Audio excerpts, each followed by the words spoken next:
Di naman tayo naglalamang ng ibang tao. Lumalaban naman tayo ng patas sa buhay. Pero ikaw pa po yung nagkasakit. Anak, laging may dahilan ng Diyos. Minsan di lang talaga natin maintindihan. Kasi tao lang tayo eh. Pero anak, wala siyang ibibigay na hindi natin kakayanin.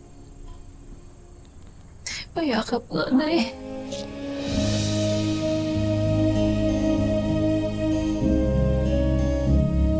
Sensyagin po ah.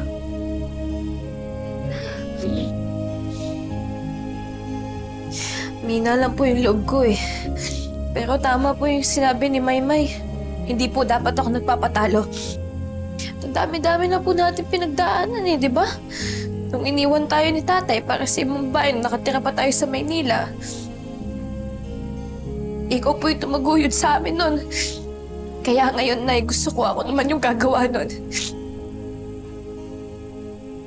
Promise ko sa'yo, gagawin ko lahat para gumalik ka.